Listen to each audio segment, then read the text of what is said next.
Ayun, good morning, good morning. Yon. At yun na nga, no? Mga kabigote, no?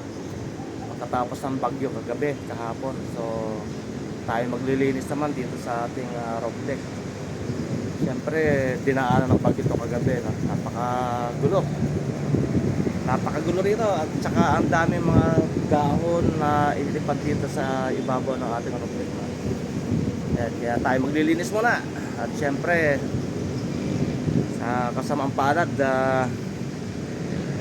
natali yung TV natin na pang video, okay? Hindi natin inaasahan na lalakas ang hangin. Unang bugso pa lang ng hangin ng bagyo na pag-akyat namin kagabi, napagsak na siya. So, basag siya, no? Ayan, eto siya, oh. Eto. Yan, basag. Yan. Yan.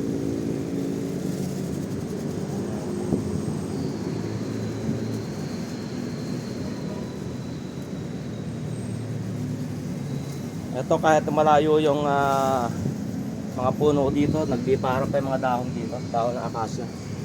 Yan, dahon ng akasya. Yan. Kahapon marami ko natanggal dito, no? Yan. Ito mga dahon ng akasya yan, no? Yan. So, dun siya nang galing, oh, ayan, no? Imagine dun siya nang galing, oh. Medyo malayo na siya, siguro mga 200 meters buhat dito. Pero nilipad pa ng hangin. Naikot pa kasi ng punong kahoy dito sa amin, ayan, oh. Naikot pa ng punong kahoy. Parang wala nangyari. Yan. Medyo makulimlim pa rin, pero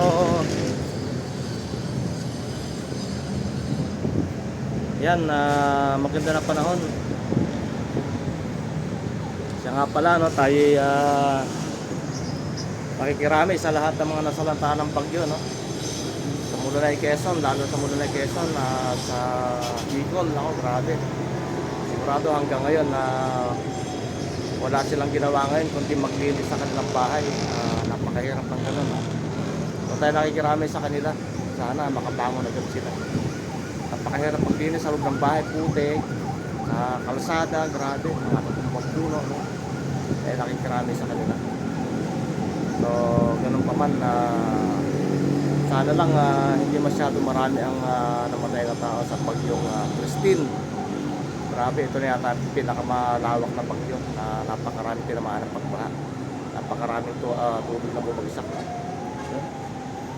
So, sige, pasamantala mga kabigote, dito lang muna tayo, no? Alright.